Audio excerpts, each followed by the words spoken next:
कर लिया, जिन्होंने नहीं किया है जरूर करें।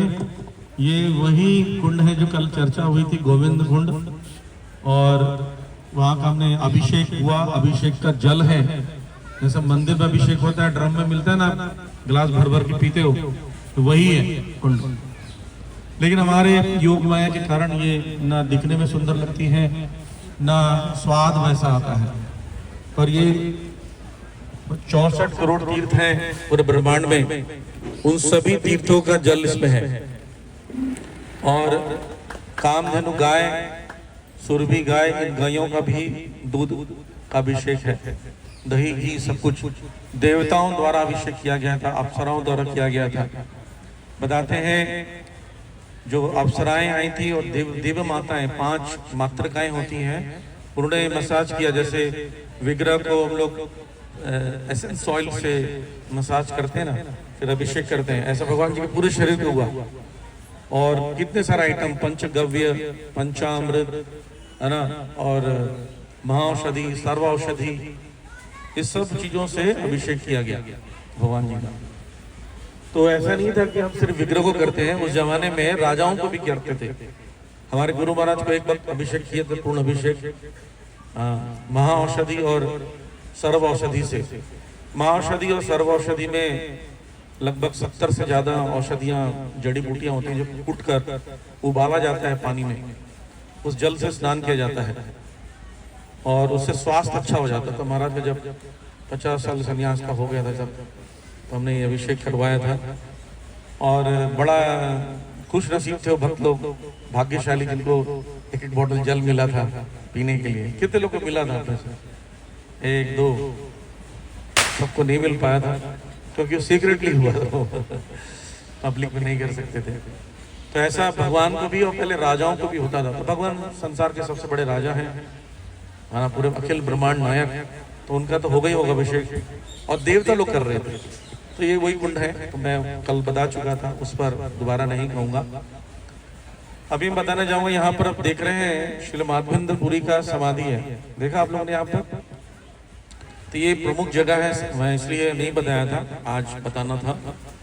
तो श्रील माधवेंद्र पुरी हमारे गौड़ीय वैष्णव संप्रदाय के जो चैतन्य ट्री है, जैसे ये वृक्ष दिख रहे हैं, इस वृक्ष को हम लोग चैतन्य वृक्ष माने, तो इसको जो जड़ है वो माधवेंद्र पुरी है, जड़। और जो भूमि का, समतल भूमि का जो पृष्ठ भूमि है वो ईश्वरपुरी है, और वृक्ष के जो तना है वो चैतन्य महाप्रभु है। और तने की 3 प्रमुख शाखाएं हैं, अद्वैताचार्य, नित्यानंद प्रभु और गदाधर पंडित, ये प्रमुख शाखाएं हैं।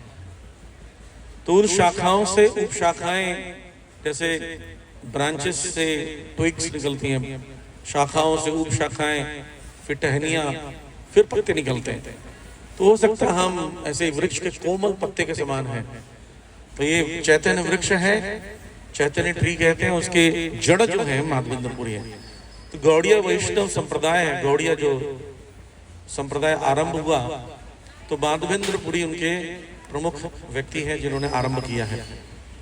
तो इसका प्रमाण क्या है? माधवेंद्रपुरी उस जमाने में चैतन्य महाप्रभु तक जो भी कभी सन्यास लेते थे, तो सन्यास लेने के लिए कोई वैष्णव सन्यासी था ही नहीं, तो मायावादी सन्यासियों से ही दीक्षा लेनी होती थी।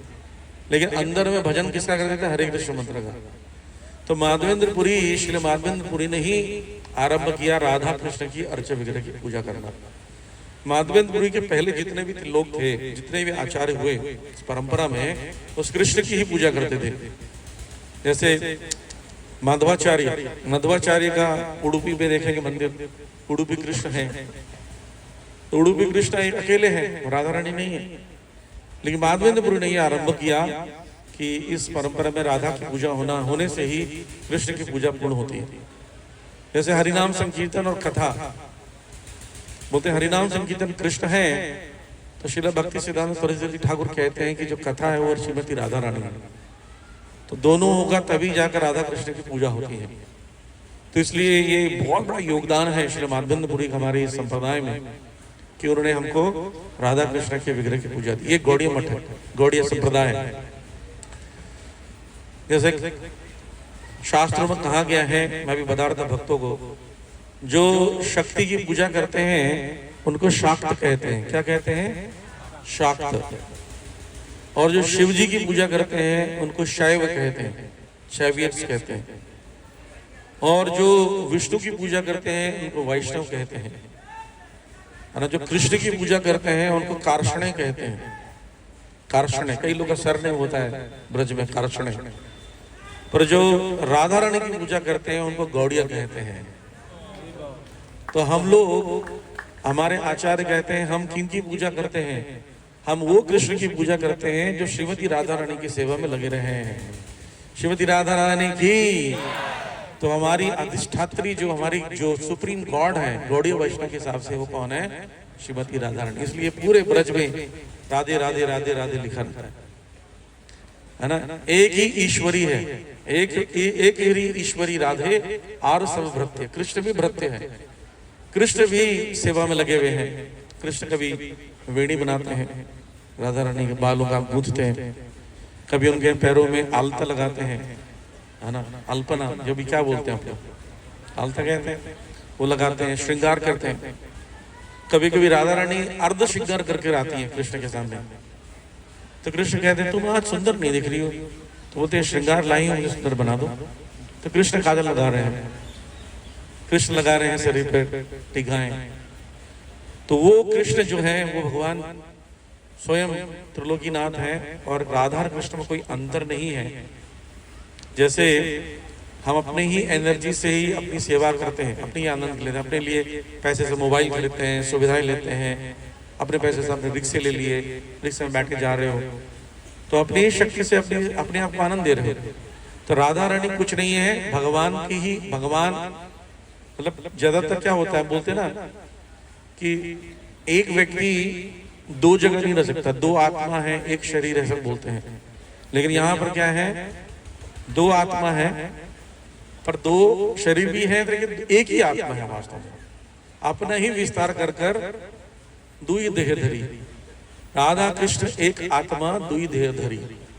और दो शरीर भी कैसे है, उनका शरीर तो सच्चिदानंद है, आनंद घन है। तो सच्चिदानंद मतलब आत्मा का जो स्वरूप है वैसे शरीर है। तो देखा जाए तो शरीर और आत्मा एक ही है भगवान कृष्ण और राधा रानी, सिर्फ अपने एंजॉयमेंट के लिए राधा रानी को प्रकट करते हैं। तो ये फिलॉसफी सिद्धांत जो है हमारे गौड़ीय वैष्णव का है, और माधवेंद्रपुरी ने दिया। तो माधवेंद्रपुरी अयाचक वृत्ति के थे, परिक्रमा करते हुए यहाँ पर आए, ब्रज में परिक्रमा कर रहे थे जब, तो यही वृक्ष के नीचे, इसी वृक्ष के नीचे जो यहाँ देख रहे हैं, इसी वृक्ष के आसपास कहीं पर बैठ गए। भूख लगी थी, लेकिन भूख लगने पर वो कभी मांगते नहीं थे कुछ खाने की, कुछ भी चीज। अयाचक मतलब मांगते नहीं, याचक मतलब मांगना। दो प्रकार के सन्यासी होते हैं, तो या बिल्कुल नहीं मांगते हैं, तो वो नहीं मांगते थे। तो लेकिन कौन देगा, जब कोई पूछेगा कि आपको कुछ खाना है तो लीजिए, तो खा लेते थे। कोई नहीं पूछता तो पानी पी के सो जाते थे। तो पास में ही अन्योर गांव है, अन्योर गांव देखा आप लोगों ने, बीच में गांव पड़ा था। अन्योर गांव के पास एक कुआं है, कुएं में उन्होंने जल पिया। वहां गए तो किसी ने पूछा बाबा अब जल लेंगे, सन्यासी वेश था। सन्यासी को संस्कृत में यति कहते हैं, यति। यति योग भी होता है, कई लोग कुंडली में दिखा लेना आप लोग कुंडली, उसमें यति योग होगा तो फिर झोला लेके निकल जाना, सन्यास यति योग होता है। तो यति को लोग जति बोल रहे हैं, जति बोलते हैं, अपभ्रंश भाषा है। बंगाल, उड़ीसा, यूपी, बिहार योग को ज बोलते हैं, जहार प्रसाद है ना, जहार को जहारा पढ़ते हैं। तो ऐसे ही यति को जति हो गया, तो जति पूरा पड़ता है। जब उस तरफ जाएंगे परिक्रमा करते हुए तो जति पूरा पड़ेगा। तो वो यहाँ आकर बैठे, तो उनको भूख प्यास लगी थी लेकिन मांगते नहीं थे। तो वो अचानक से कृष्ण एक ग्वाल बाल के रूप में आए, एक घड़े में दूध लेकर, बड़ा सा घड़ा लेकर आए, उनको घड़े में दूध दिया। बोले बाबा आपको भूख लगी होगी, आप ये ले लो। बोले आपको कौन बताया कि मैं यहाँ पर जंगलों के बीच में बैठा हुआ हूँ, ये सब घर वर थोड़ी थे, वहां पर कुंड था बस। बोले हमें ना वहाँ स्त्रियां थी, उन्होंने बताया कि बाबा आपको भूख लगी होगी इसलिए मैं लेकर आया हूँ। तो उन्होंने जल और दूध पिलाया, दूध पिए। बोले मैं गौओं को लेकर आया हूँ, पास में पर हूँ, और आप जब दूध पी लोगे ये घड़ा रख लेना, मेरे को लौटा देना। बोले ठीक है। वापस गए, दूध पी लिया, हमको आंख लग गई। वो तो आए नहीं लौट कर। कौन थे वो? कृष्ण स्वयं थे। वो दूध पिलाने आए थे, सेवक मनकर कृष्ण, भगवान के भक्त। भगवान कृष्ण दोनों एक दूसरे की सेवा में तत्पर रहते हैं, प्रतिस्पर्धा है। तो उसके बाद उन्होंने थोड़ी देर बाद आंख लग गई। जब भी अब कुछ खाते हो तो आपको तुरंत नींद आने लगती है।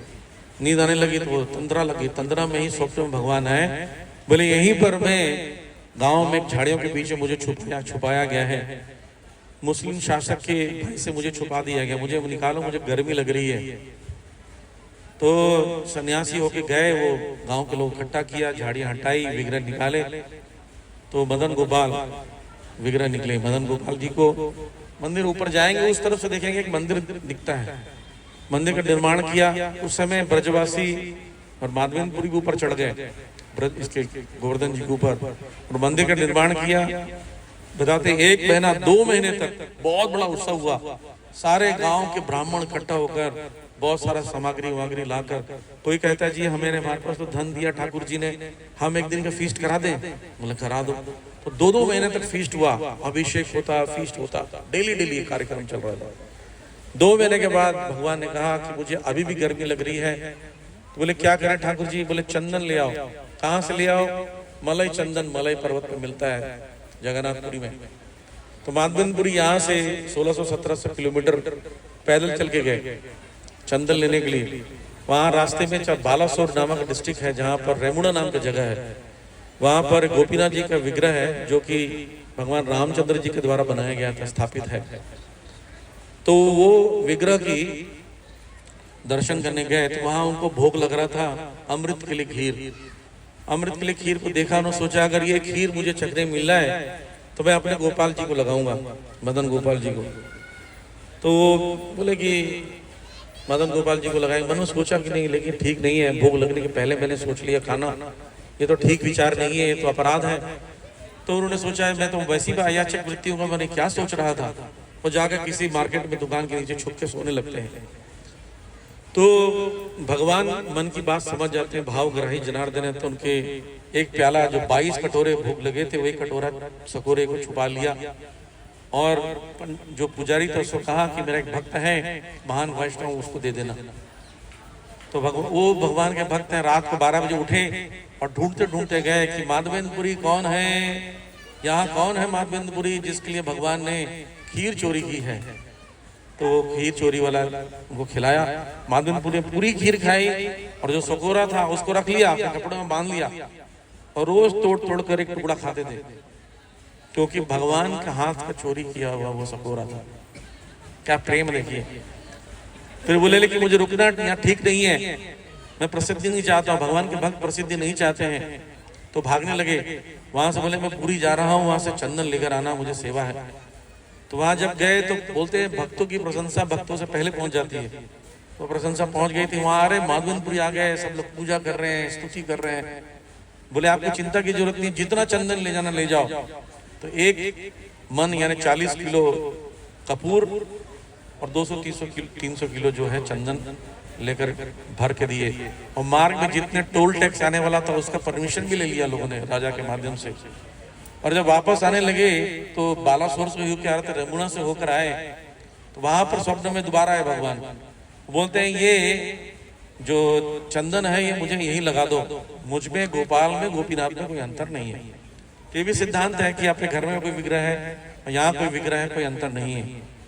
ऐसा मत सोचिए कि गिरिराज जी अलग हैं, गोपीनाथ जी अलग हैं, एक ही। तो वह गोपीनाथ जी को 21 दिनों तक चंदन का लेप लगाया गया घिसकर। तो वही मदन गोपाल बाद में मदन मोहन के रूप में स्थापित हुए। अभी मदन मोहन जी करौली में है। मदन मोहन जी जाते हैं दर्शन करने के लिए, बाद में वो राजा के पास चले गए, तो लंबी कथा है। और वही मदन गोपाल जी यहाँ पर थे। एक बार हल्ला हो गया कि औरंगजेब आ रहा है, मुस्लिम शासक हमला करने के लिए, क्योंकि स्थापित हो गया दोबारा। तो दोबारा उनको उतार दिया गया। तो एक उत्सव हुआ उतारने का भी, लोग सिर पर रख के नाच रहे थे। चैतन्य महाप्रभु यहीं पर थे उस समय। असल में ये मुसलमान शासक तो नहीं थे उस समय औरंगजेब, लेकिन सूचना ऐसी मिली थी ताकि भगवान नीचे आए। चैतन्य महाप्रभु तो चढ़ते नहीं थे गोवर्धन जी पर, तो भगवान कृष्ण नीचे उतरकर दर्शन लेना चाहते थे चैतन्य महाप्रभु का। तो वो उतर के आए, एक गांव है कांठोली गांव, आप लोग गए हो? कोई नहीं गए? ओ जाना चाहिए, आप गए? गांठोली गांव है जहाँ पर गुलाल कुंड है, वहां पर चैतन्य महाप्रभु वहां पर रुके, उसी घर में। वहां पर 1 महीना विग्रह नीचे रहे, रोज दर्शन करते थे चैतन्य महाप्रभु, पूजा आरती करते थे, नृत्य करते थे। 1 महीने के बाद लोगों का कि मुस्लिम शासक चला गया, विग्रह को दोबारा ऊपर ले गए। आपने हमारे मंदिर में, इस्कॉन स्टाफ कैलाश मंदिर में ये दृश्य देखा है, भगवान नाच रहे हैं और विग्रह को पर्वत से लेकर नीचे आ रहे हैं, देखा है? पिक्चर ऊपर बना है शैंडिलियर के पास। तो वही लीला यहाँ पर हुई थी। तो ये बड़ा सौभाग्य, हम लोग कैसे परंपरा से जुड़े हुए हैं। श्री माधवेंद्र पुरी जैसे महान वैष्णव इस परंपरा में है। इस परंपरा में व्यास जी स्वयं है, नारद मुनि है, कृष्ण तो है ही, ब्रह्मा जी है, महान लोग इसी परंपरा में है। तो ये हमारे पर विशेष कृपा है। ये हम कुछ ना कुछ शायद पुण्य किए हैं, या श्री प्रभुपाद जी कृपा से हम सब लोग यहाँ पर जुड़ पाए इस परंपरा से। किसी ने कहा कि इस परंपरा से जुड़ने का क्या लाभ है? इसका इस परंपरा में श्री प्रभुपाद जी ने कहा, जितने लोग भी जुड़े रहेंगे, जो इस्कॉन कभी नहीं छोड़ेंगे, वो जब तक इस्कॉन है जुड़े रहेंगे, जुड़े ही रहेंगे, तो 100% लोग गोलोक धाम चले जाएंगे। और इस्कॉन छोड़ दोगे तो कोई गारंटी नहीं है। इस्कॉन न छोड़ना, कुछ भी हो जाए। हमारे गुरु महाराज के विल में लिखा था, कुछ भी हो जाए इस्कॉन, आपको पूरा इस्कॉन तलवार लेकर दौड़ा रहा होगा। तो बोला मुझे अंदर लेके काट दो इस्कॉन के अंदर में, पर रहना इस्कॉन के अंदर। विभा प्रभु श्री प्रभुपाद जी के शिष्य हैं, वो कहते हैं ये इस्कॉन एक बोट है, बहुत बड़ा बोट है, बहुत बड़ा स्टीमर जहाज होता है, स्टीमर जहाज। उस जहाज को जो कैप्टन है श्री प्रभुपाद जी स्टीयरिंग संभाल रहे हैं, डायरेक्शन दे रहे हैं। और जितने भी महान सन्यासी वैष्णव हैं, ये सब विपरीत डायरेक्शन से जो होने वाला हमला है उसको देखते रहते हैं कि कुछ हमला ना हो इस्कॉन पर। और अलग अलग चैम्बर, अलग अलग हाइट में अलग अलग लोग, कोई सन्यासी है, वैष्णव है, स्त्री है, पुरुष, सब सफर उसमें जा रहे हैं। कहाँ जा रहे हैं? गोलोक धाम की तरफ प्रभुपाद जी लेके जा रहे हैं। इसमें कई लोग उसमें लटक रहे हैं पीछे, है ना, रस्सी से लटक रहे हैं, वो पूरी तरह पकड़े नहीं है जाल को, जो रेलिंग्स लगी हुई है इस स्टीमर को, उस पर लटके हुए हैं। तो लटका हुआ व्यक्ति भी लटके ही रहेगा, तब भी वो क्या करेगा? श्री प्रभुपाद जी के पास से गोलोक धाम चला जाएगा। टूटा फूटा ही सही, तोला माला माले ढंग से नहीं भी हो रही है, लेकिन लगे रहिए, इस्कॉन से जुड़े रहिए, इस्कॉन कभी मत छोड़ना। ये हमारा विशेष कृपा है इस्कॉन के भक्तों के द्वारा, की पूरी व्यवस्था है। और यहाँ पर क्या कमी बताइए? वैष्णव है, काउंसलिंग है, शिक्षा गुरुज हैं, इतने सारे मंदिर है, प्रभुपाद जी ग्रंथ हैं, सुबह से हम क्लासेस होती हैं, ट्रेनिंग प्रोग्राम्स होते हैं, और क्या चाहिए आपको? दूसरे जगह जाओ तो एक व्यक्ति रहता है गुरु, बस दीक्षा देंगे, खत्म कहानी। फिर वो गुरु जी गए, आप भी गए। तो ये यहाँ पर हम लोग को ये वचन लेना चाहिए, प्रण लेना चाहिए माधवेंद्रपुरी के पास। श्री माधवेंद्रपुरी ने इतनी मेहनत कर ये परंपरा को प्रारंभ करवाया, तो इस परंपरा को हम लोग कभी नहीं छोड़े। श्री माधवेंद्रपुरी पाद की, गोविंद कुंड की, गिरिराज धारण की। ये देखिए सामने में गिरिराज जी यहाँ पर हैं, तो इतने नजदीक में बहुत कम मिलेंगे दर्शन के लिए, पास में दर्शन मिल रहा है। दर्शन कीजिए, प्रणाम कीजिए और आचमन कीजिए, फिर यहाँ से प्रस्थान के लिए चलिए। Hare Krishna. Thank you very much. Shri Prabhupada की निताय गौर प्रेमानंदे। और ये स्थान हमारे